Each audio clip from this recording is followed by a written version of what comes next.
Ô, não esqueci de devolver sua borracha. Vamos lá então. Pessoal, na página 6, falando sobre a concentração de poderes, ah, durante a Idade Média, os reis passam a concentrar cada vez mais poderes. E o que que isso significa na prática? Significa na prática que os senhores feudais perderam poder, a nobreza ficou enfraquecida e os reis entram na Idade Moderna com mais poderes, ou seja, com capacidade de fazer mais coisas sem precisar da autorização de outras pessoas. Esse trechinho ele fala mais ou menos assim, né? Ó, dessa forma, cada país teve o seu próprio desdobramento e um processo gradual de centralização de poder. Significa que as monarquias europeias, cada uma delas concentrou poder de uma maneira, né? Os processos históricos são diferentes, mas todos os reis, gente, eu vou, não dá para eu consultar o chat agora, tá bom? Tentem resolver o problema aí que eu agradeço. De todo modo, como eu estou gravando essa revisão, se porventura alguém tiver dificuldade, esse vídeo depois vai ficar salvo e eu vou encaminhar lá no grupo de estudo. Então vocês vão poder revisar novamente mais tarde, tá bom? Agora vamos lá. Centralização de poder. Esse processo de centralização de poder, ele significa que o rei, então, passa a chefiar o Estado com mais poderes, ao mesmo tempo em que ele se alia à burguesia, né? Então, por exemplo, o rei recebe o apoio dos burgueses, que eram aqueles comerciantes europeus extremamente ricos. Pessoal, deixem o chat, presta atenção aqui, senão vocês não vão, isso não vai rolar. Senão eu vou fechar, vou desabilitar ele aqui. Porque ele fica correndo aqui na minha frente, aí eu não consigo me concentrar. Esqueçam o chat. Pera lá. Aí. Então, essa centralização de poder, eu costumo brincar usando aquela frase que fala uma mão lava a outra. Por que que uma mão lava a outra? Porque os reis se aliam à burguesia e as burguesias se aliam aos reis. Essa união trouxe benefícios tanto para os reis quanto para os burgueses. Trouxe benefício para os reis, por quê? Porque os reis passaram a arrecadar mais impostos na medida em que os burgueses enriqueciam. Quanto mais ricos os burgueses ficavam, mais impostos eles pagavam. Para a burguesia, essa centralização de poder também foi extremamente benéfica. Por quê? Porque os reis ah, facilitaram as atividades comerciais da burguesia. De que maneira? Os reis realizaram um processo de unificação das moedas, então, em todas as partes do reino, ah, as moedas eram as mesmas, então isso facilitava a interação comercial. Em todas as partes do reino, as unidades de medida eram as mesmas. Em todas as partes do reino, as unidades de peso eram as mesmas. Então, quando os reis unificam padrões monetários, padrões de peso e padrões de medida, ficou muito mais fácil para que os burgueses pudessem, então, estabelecer e ampliar essas relações comerciais. Tá bom? Então, essa página 6 aqui, o importante que vocês se lembrem é: durante a Idade Moderna, o rei passa a ter mais poderes. Durante a Idade Moderna, os reis se aproximam da burguesia e essa relação é benéfica tanto para os reis quanto para os burgueses, porque os reis arrecadam mais impostos à medida em que a burguesia estabelece mais relações econômicas e os reis unificam os padrões monetários de pesos e de medidas. Tá bom? Agora, Península Ibérica. Deixa eu ver aqui. Evolução de aves. Agora eu quero que vocês vão direto lá para a página 12. Página 12. Fernando, e o restante? Vão, vão no que eu estou indicando para vocês, que é o que realmente importa para essa avaliação. Na página 12, a gente tem todo um texto falando sobre a história do rei Luís XIV. Como eu falei para vocês, o Luís XIV ele foi provavelmente, na época dele, o monarca mais poderoso da Europa, né?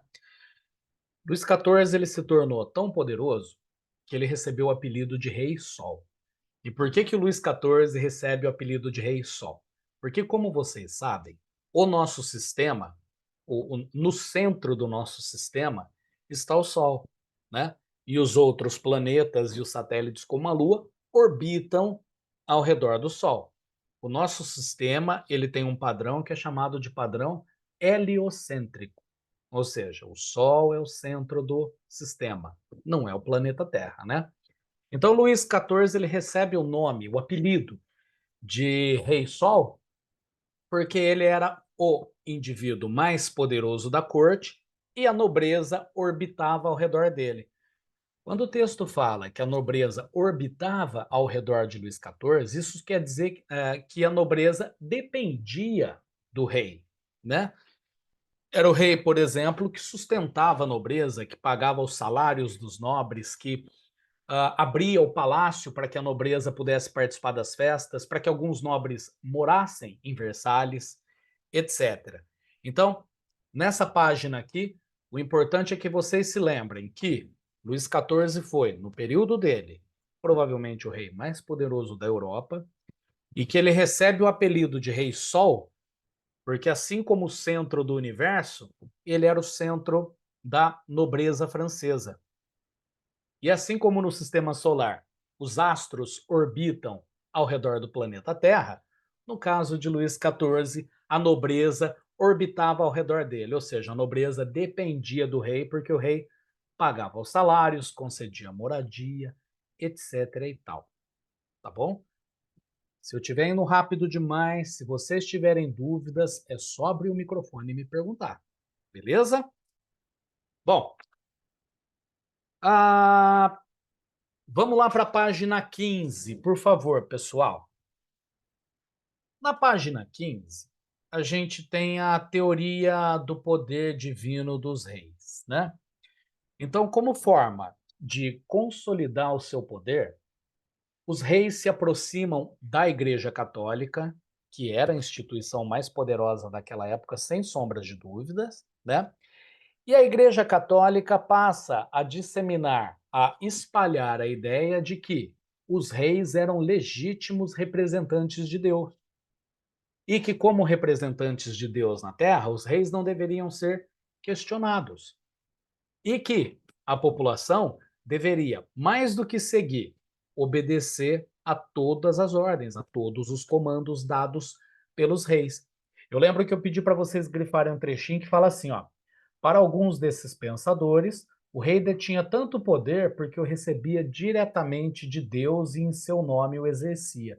Segundo essa teoria, o governante só era responsável perante Deus e perante a história, e não perante o povo. Ou seja, esse trecho mostra para gente que, de acordo com o imaginário daquela época, o povo não tinha o direito de questionar a uma ordem de um rei, mesmo que porventura o povo considerasse aquela ordem absurda. O que, que isso significa? Que, apesar de não concordar com as decisões do rei, a população deveria obedecer e deveria cumprir, tá bom? Ah, um pouquinho abaixo tem um quadro ali sobre a política e a Sagrada Escritura. E eu quero ler o último trechinho que eu pedi para vocês grifarem, as 4 últimas linhas grifadas. Fala assim, ó: Deus é infinito, Deus é tudo. O príncipe, no entanto, não é considerado como um homem particular. Ou seja, ele está dizendo que o rei, o príncipe, não são homens comuns. Eles são mais do que seres humanos normais. Lembra aquela história que eu contei para vocês da nobreza de sangue azul? Pois é, o nobre, ele não é um ser humano comum, assim como eu e como vocês. Na mentalidade daquela época, o nobre se colocava numa posição de superioridade frente ao restante da sociedade. Tá bom?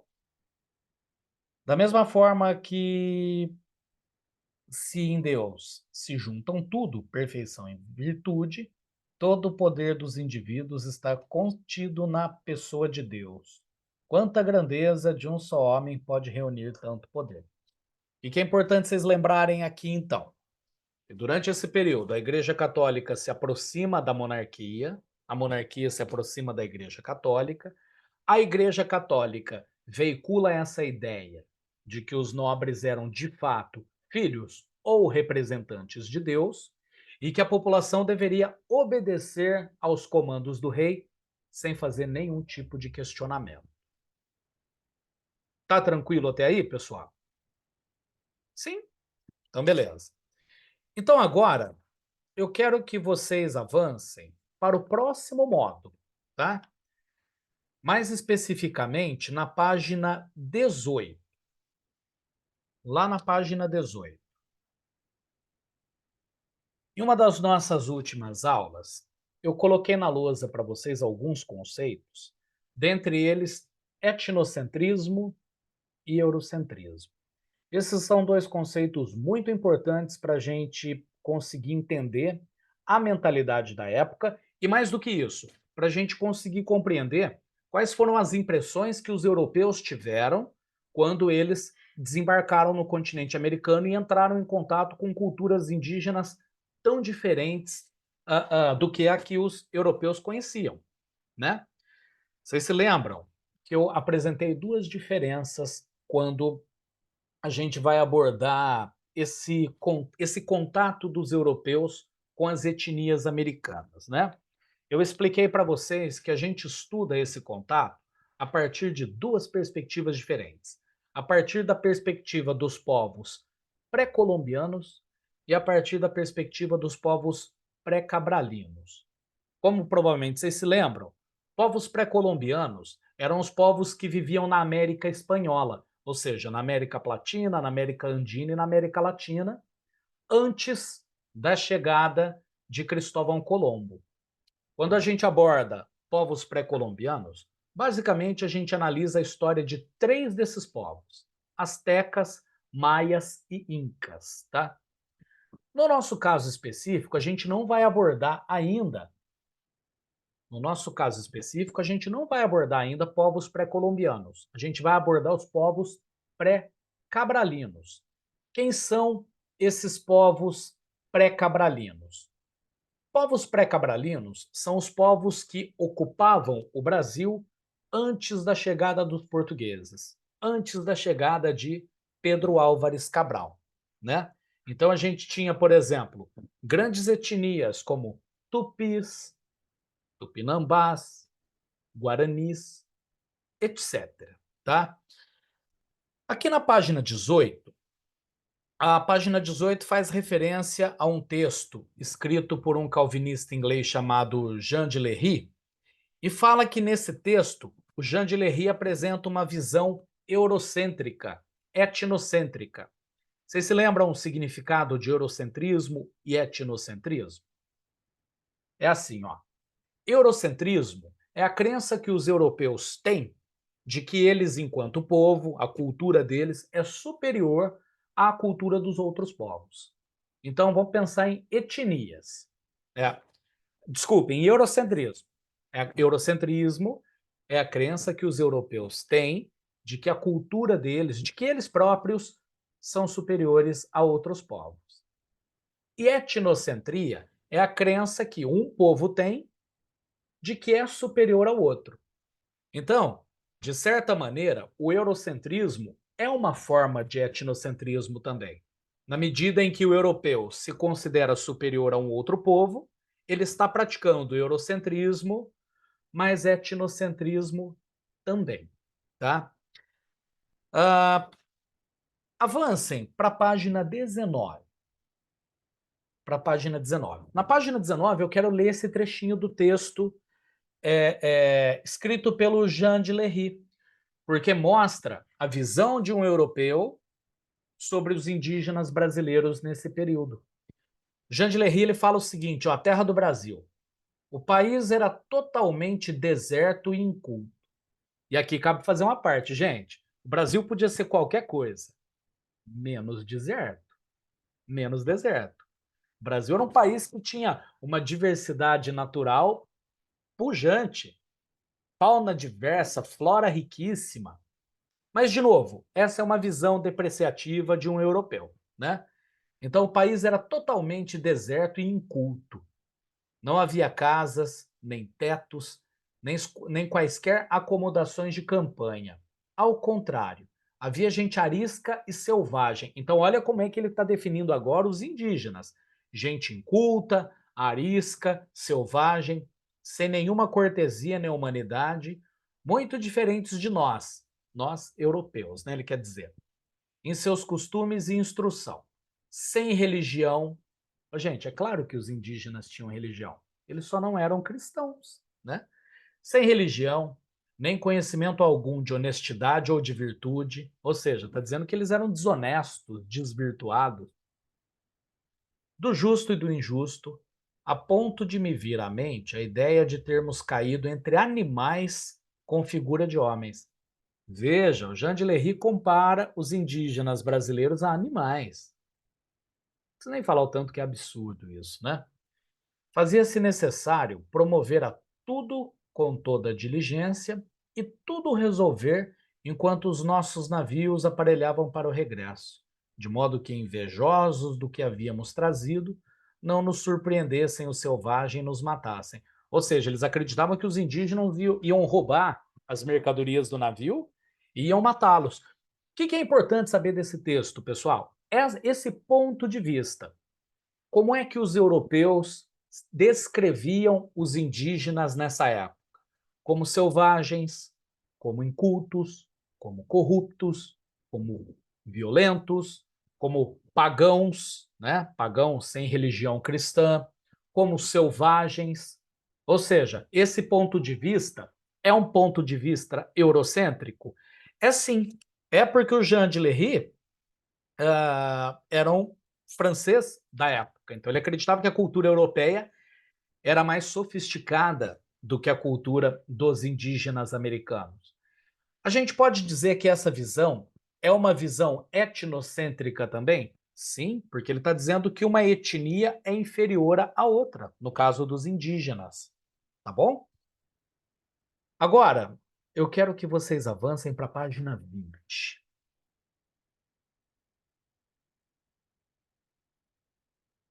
Na página 20, a gente começa a entrar em contato com aquela história do navegador alemão chamado Hans Staden. Como vocês se lembram, Hans Staden era um navegador alemão que tinha sido contratado pelo governo português. Então, embora alemão, ele estava trabalhando, ele estava amando. Amando não no sentido de amor, tá, gente? Amando é quando alguém manda alguém fazer alguma coisa.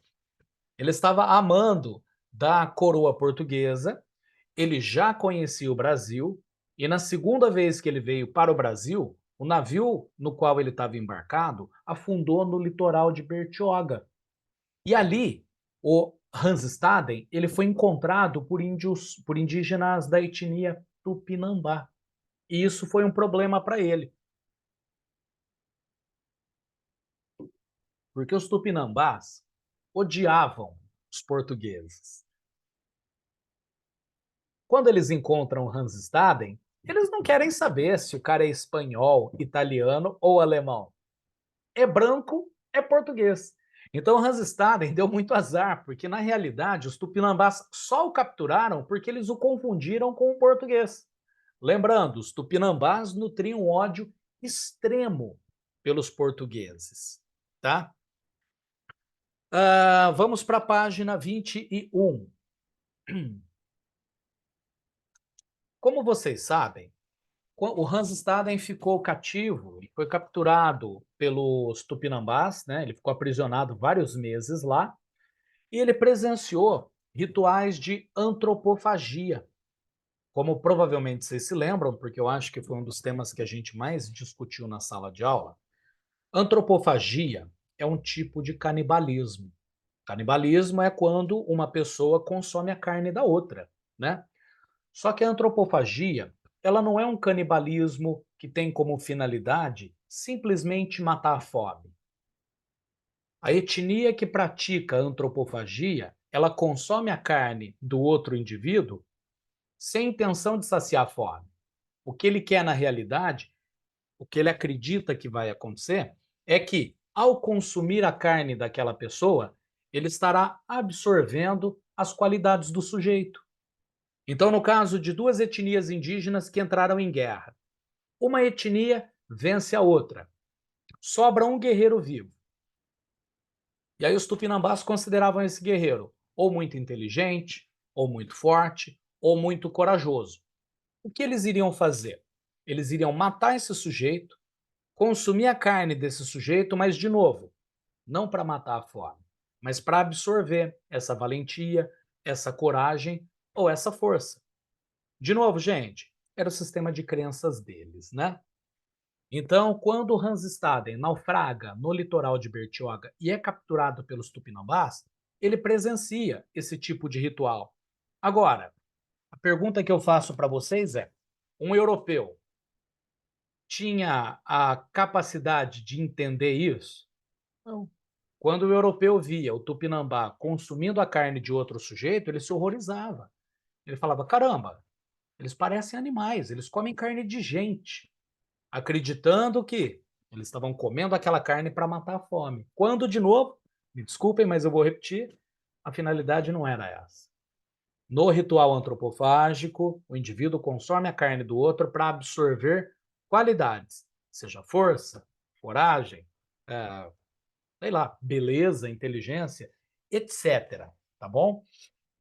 Então, de novo, antropofagia, canibalismo cerimonial com a finalidade de absorver as qualidades do sujeito, tá bom? Bom, se vocês não têm dúvida, eu quero abordar especificamente alguns trechinhos do texto, trechos esses que eu pedi para vocês grifarem. Esse texto que começa na página 21 e que vai até a página 23. Eu pedi para vocês grifarem as 4 últimas palavras desse... desculpem, gente, que 4 últimas palavras, tá louco? As 4 últimas linhas desse texto, né? Sendo que na penúltima linha, o texto diz assim, ó, tu, Deus onipotente, que auxilias o que te imploram, mostra a tua força a esses pagãos. Vamos lá, pessoal, o que significa a palavra pagão?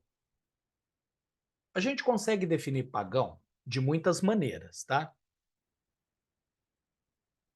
Mas, nesse caso específico, como era um português, como era um europeu, né? No caso do Randstad era um alemão. Como era um europeu chamando os indígenas de pagão, para ele, pagão significa uma pessoa descrente, ou seja, uma pessoa que não acredita em Deus, mas no Deus cristão. Então, no final das contas, quando um europeu chama alguém de pagão, ele está acusando a pessoa de não ser cristã. Esse é o significado de paganismo para os europeus. Então, quando um europeu chamava alguém de pagão, ele estava acusando essa pessoa de não ser cristã. E isso, para um cristão, é um pecado terrível, né? Depois, eu vou pedir para vocês irem para a página 20, né? Na página 20, naquele parágrafo que vocês grifaram acima da ilustração, esse parágrafo mostra que a natureza brasileira mexia com a imaginação dos europeus. Por quê? Porque existiam no Brasil nesse período plantas e animais que os europeus desconheciam. Então eles ficavam maravilhados com essa beleza da fauna e da flora, mas eles também ficavam assustados, né, com toda essa diversidade, né? Então, sempre quando os europeus vinham da Europa para o Brasil, eles imaginavam que iam encontrar animais fantásticos, que eles iam encontrar, sei lá, seres exóticos, seres místicos. Por quê? Porque a falta de conhecimento mexia com a imaginação deles, né? Então eles consideravam que aqui era uma terra repleta de seres divinos, etc. e tal. Logo abaixo da ilustração, eu pedi para vocês grifarem um texto, um parágrafo aqui, que está fazendo um resumo, mais ou menos, da biografia do Hans Staden. Então fala assim, ó, vamos aqui nos dedicar ao alemão Hans Staden, um dos primeiros viajantes a registrar as suas experiências nas terras brasileiras. Como resultado de duas viagens realizadas ao território, que ainda nem era chamado de Brasil, a primeira em 1548 e a segunda em 1549, ele deixou um conjunto de narrativas que até hoje são muito importantes para a identificação do modo de vida dos primeiros colonizadores e das diferentes etnias brasileiras. E, sobretudo, os relatos de Hans Staden nos levam a conhecer as relações que se estabeleceram entre europeus, principalmente portugueses e franceses, com as diferentes etnias brasileiras. Bom, aqui eu vou me deter um pouquinho. Os portugueses colonizaram o Brasil. Então, a maior parte das etnias indígenas odiavam os portugueses. Por quê? Porque os portugueses eram violentos com esses indígenas. Os portugueses capturavam esses indígenas, os portugueses expulsavam esses indígenas das suas terras, os portugueses matavam esses indígenas. Então, para a maior parte das etnias indígenas, vamos chamar de brasileiras, os portugueses eram inimigos mortais. Só que, vocês vão ver um pouco mais adiante, que quando Portugal começa a colonizar o Brasil, os franceses tentam tomar o Brasil. Os franceses tentam invadir o Brasil. E diferente dos portugueses, que eram violentos com os indígenas, os franceses eram agradáveis com os indígenas. Os franceses vinham para o Brasil, entregavam presentes, eles eram não eram violentos com os indígenas. Então, algumas etnias indígenas gostavam dos franceses. E essas etnias passam a se aliar aos franceses para tentar lutar contra os portugueses. Quando a gente chegar um pouco mais adiante, vocês vão estudar o processo chamado de Santidade de Jaguaripe. Aí a gente vai se aprofundar um pouquinho mais nessa temática. Mas nessa página é importante, então, que vocês saibam que a beleza e a diversidade da fauna e da flora encantavam os portugueses e também deixavam os europeus assustados, tá? Ah, vamos lá para a página 20, deixa eu ver, 22, por gentileza. Na página 22, pessoal, eu pedi para vocês grifarem um trechinho que fala assim, ó. Afinal, as canoas alcançaram a terra.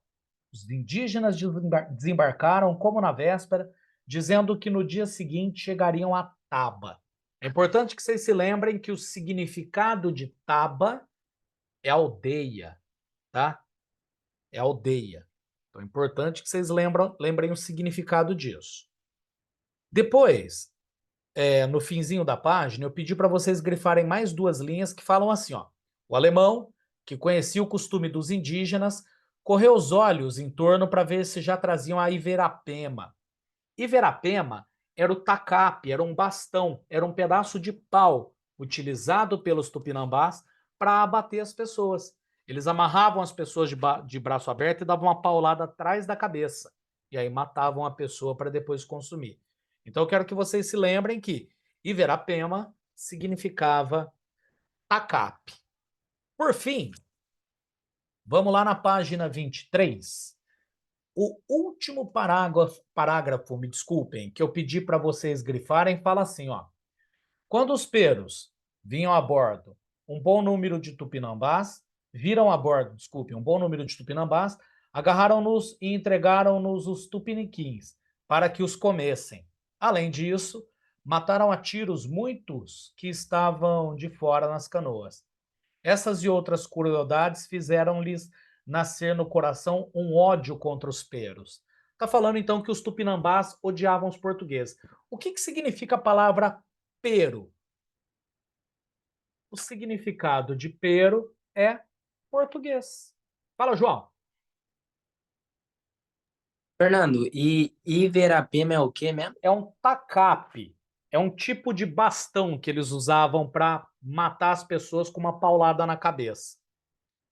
Se vocês se lembram, aqui na página 23 mesmo, tem um dicionário de termos que fala taba, artilheiro, emplume, morubixaba, tacape. Estudem esse dicionário de termos também e leiam os exercícios que a gente fez na página 24. Eu acho que eu corrigi com vocês. Mas se eu não corrigir, não tem problema, porque está tudo no texto. Tá bom? Pessoal, nosso tempo está acabando. Se porventura alguns de vocês ainda tiverem dúvidas, podem me mandar mensagem no WhatsApp. Assim que eu encerrar essa aula, a gente tem aqui pelo Zoom 1 minuto e 23. Aparece para vocês o timer aí também do fim ou não? Não, é só para mim, né, que tem prerrogativa de moderador. A aula vai. Eu vou conversando com você até ela cair. Ela está agora em 1 minuto e 11. O vídeo ele vai levar mais ou menos uns 3 minutinhos. Faltam uns 3 minutos. Não, Amy, para mim ele está aparecendo aqui. Porque eu não estou com o celular para mostrar para vocês. Quer ver? Para mim ele está aparecendo aqui menos de 1 minuto. Quer ver? Deixa eu ver se eu consigo com a câmera aqui mostrar para vocês. Espera aí. Eu não sei se aparece. Não, está aparecendo a minha. Aqui, ó. Dá para ver? Ele aparece aqui menos de 1 minuto. O vídeo vai levar mais ou menos uns 5 minutos para formatar. Então, assim que esse vídeo estiver formatado, eu já encaminho para vocês, vocês podem assistir novamente. Se permanecer dúvidas, podem me mandar mensagem de zap que eu estou aqui em casa. Tá bom? Leiam o texto com calma. Acontecia entre os grupos que a prática. Ô, Lara, podia acontecer entre etnia indígena contra etnia indígena, sim. Podia